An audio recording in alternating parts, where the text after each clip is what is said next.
Bench पर आकर बैठ गया। चाहत उसके बगल में आकर बैठी और बोली, तुम ठीक हो? अभिनव ने बिना चाहत को देखे बस हाँ में सिर हिला दिया और बोला, अनन्या कैसी है? डॉक्टर कह रहे थे कि हम उसे आज शाम को घर ले जा सकते हैं। मुझे नहीं लगता कि वो शाम तक रुकने वाली है। वो अभी के अभी घर जाना चाहती है। अभिनव ने फिर से हाँ में सिर हिला दिया। उसे इस चीज में भी कोई दिक्कत नहीं थी। दोनों कुछ पल के लिए चुप रहे। आखिर में चाहत ने गहरी सांस ली और बोली, तुमने अनन्या को इस बारे में कुछ बताया क्यों नहीं? यह सुनते ही अभिनव को झटका लगा। उसने चाहत को देखा और बोला, किस बारे में? यही कि तुम उसकी जान बचाने के लिए इतने सारे गुंडों से एक साथ लड़ गए। यह सुनते अभिनव की सांस एक पल के लिए मानो अटक गई। भले ही अनन्या अभिनव को लड़ते हुए नहीं देख पाई थी, लेकिन चाहत ने तो उसके एक एक वार को देखा था। अभिनव की हैरानी को शांत करने के लिए चाहत मुस्कुराई और बोली, तुम तो बड़े खतरनाक लड़ते हो यार। खैर, ऐसा नहीं था कि मैं पहली बार तुम्हें ये सब करते हुए देख रही थी, लेकिन डूड, कल वाली फाइट तो वाज लाइक टॉप नॉच। पर तुमने मेरे सवाल का जवाब नहीं दिया। तुमने अनन्या को ये सब बताया क्यों नहीं? उससे क्या फर्क पड़ जाएगा? अभिनव ने हताशा भरे सुर में कहा। इस पर चाहत ने कहा, क्यों फर्क नहीं पड़ेगा? बहुत फर्क पड़ेगा। अभिनव, ऐसा कुछ तो है जो तुम मुझे बताना नहीं चाहते हो। तुम मुझसे कुछ छुपा रहे हो क्या? अभिनव ने यह सुनते ही अपना गला साफ किया और बोला, अगर तुम्हें यह डाउट हो रहा है कि मैंने फाइट करना कहां सीखा, तो मैं बता देता हूं। मैं सड़कों पर, गलियों में, गंदे स्कूल्स में, मैदानों में और यहां तक कि कॉलेज में भी बहुत लड़ा हूं। मैं अनाथ हूं, इसलिए मुझे अपनी जगह बनाने के लिए लड़ना पड़ता था। लड़ना मेरा शौक नहीं, मजबूरी है। और सच बताओ तो मुझे लड़ने के अलावा और कुछ आता भी नहीं। मुझे जिंदा रहने के लिए लड़ना पड़ता है। इतना कहते ही अभिनव ने अपना चेहरा नीचे झुका लिया। अगर इस वक्त चाहत उसकी आंखों में देखती तो वो समझ जाती कि अभिनव झूठ बोल रहा है।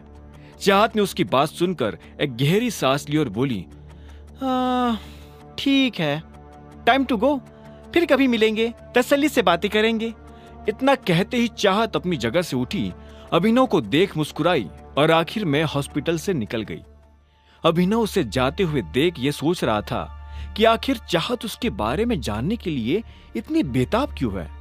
क्या बात है मिस्टर बेकार, अब आप बेंच तोड़ रहे हैं? मुझे तो लगा था कि आप निकल गए होंगे।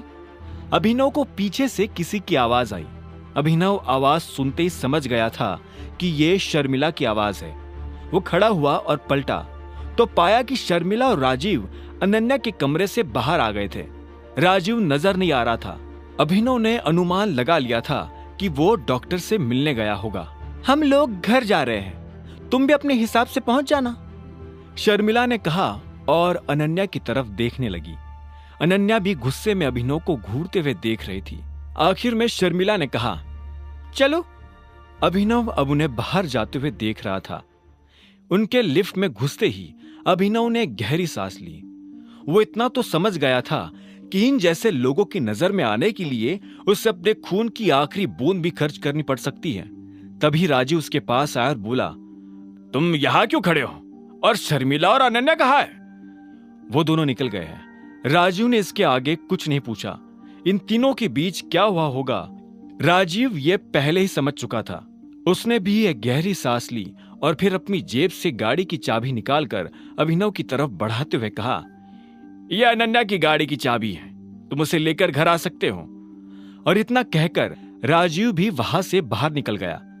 अभिनव देख पा रहा था कि उन तीनों में अगर कोई अभिनव का सबसे ज्यादा ध्यान रखता था तो वो राजीव था।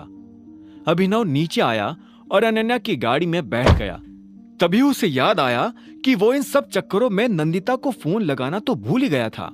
एक बार घर जाने के बाद शायद वो नंदिता को फोन नहीं लगा सकता था, इसलिए उसने अपनी जेब से कार्ड निकाला और नंदिता को फोन मिला दिया। पहली घंटी बजते ही नंदिता ने फोन उठा लिया और बोली, अगर तुमने फोन करने में 1 मिनट की भी देरी कर दी होती ना, तो मैं तुम्हें जान से मार देती। नाम बताने से पहले पहचान गई किसका फोन है?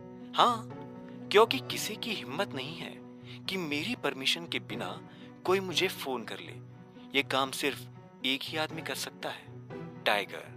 सही बात है, वैसे कल मैं तुम्हें कहना भूल गया, तुम तो काफी बड़ी हो गई हो नंदिता। अभिनव प्लीज मुझे नंदिता मत बुलाओ, उधर से अलायना ने कहा। अभिनव उसके मुंह से यह सुनकर एक सेकंड के लिए शांत हो गया। फिर उसने पूछा, क्यों, तुम्हारा नाम नंदिता ही तो है। नहीं, अब नहीं है।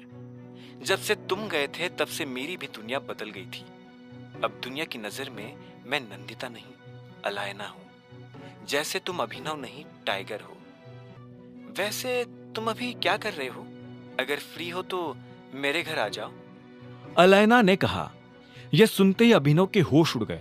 आगे की कहानी जानने के लिए देखें अगला एपिसोड सिर्फ पॉकेट एफएम के यूट्यूब चैनल पर, और द रिटर्न ऑफ टाइगर के सारे एपिसोड्स को सुनने के लिए डिस्क्रिप्शन में दी लिंक से डाउनलोड करें पॉकेट एफएम ऐप।